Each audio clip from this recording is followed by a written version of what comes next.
I think the big story of the year, and it's funny because we started out with Trump a little bit earlier, but we're going to come back to Trump, and that's the Mar-a-Lago raid.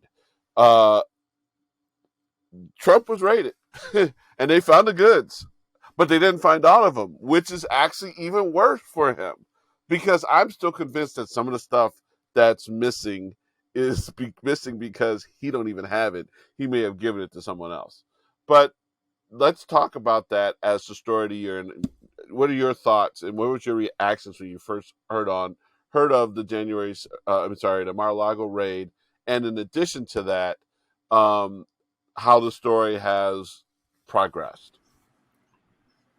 Yeah, when you talk about the top five for the year, I think all the other four are more significant big picture rise. Certainly, Roe affects much more people than the Mar-a-Lago raid.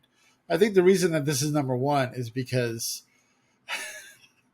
the former president of the United States, his home was raided by the FBI, John, and he's not that he was president 10, 15 years ago, and he's like this random guy now. He's the front runner. He might be president in 24, and they raided his house, right? And that's historic. It's never been done before, right? It's just never been done before. And so I think that's why it's the biggest story of the year. Honestly, John, when that day happened, it was one of the best days on Twitter I've ever remembered. We had a lot of fun with it. And I think the reason we had fun with it is the same reason we had fun when that beautiful Saturday that they called the race for Biden is a lot of people knew that this was supposed to happen. Like, people for years have been saying this guy's a crook, he's corrupt. We knew while he was president he was doing things that were corrupt, destabilizing institutions, right? Ruining this country, right? Backdoor meetings with Russia without the media there, telling the White House photographer to stop filming. January 6th, like, we knew that so many things, he was committing so many crimes, and we wanted to see him punished or at least sought after, like we would have been if we were committing those crimes. And I think that's why the Mar-a-Lago raid is important, is the follow through. If nobody holds him accountable, then what's to say the next person just doesn't do it? DeSantis, I don't know if you've been watching, DeSantis is pivoting extremely hard right. He's not playing the center. And I know in the primary you go hard, and then towards the general you go back to the center, but he's pivoting extremely hard right. And he's a smarter version of Trump. So to hold Trump accountable, that's what the story is about. Trump has got away with too much for too long, and this is just the first step. Remember, Georgia's the thing. He lost the suit with the SDNY. That's obviously civil, right?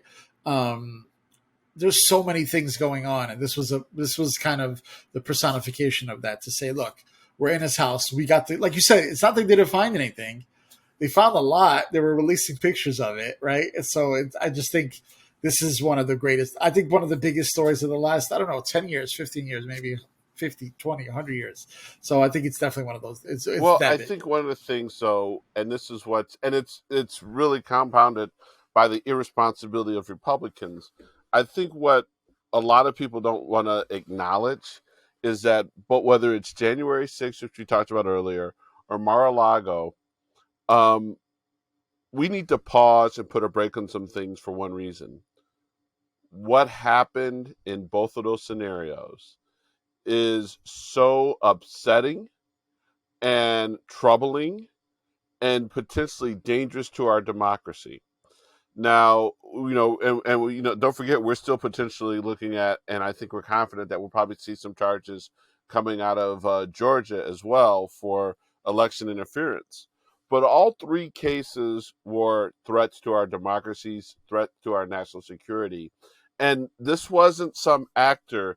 These were threats to our democracy and threats to our national security from a sitting president of the United States, or in the case of the Mar-a-Lago files, they did not become problematic until he was no longer president. But I guarantee you, any kind of Mar-a-Lago investigation is going to probably figure out if there were some malfeasance and some crime, some criming, so to speak, other than just an innocent mistake. I guarantee you those started before he left office.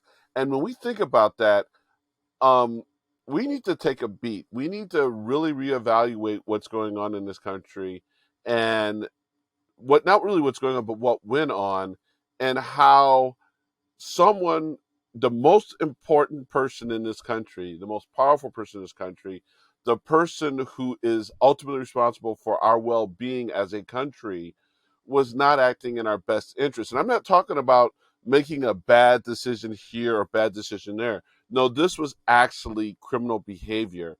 And I don't think, and I'd love your thoughts on this, do you think America has really accepted the true danger and the true betrayal that Trump has committed?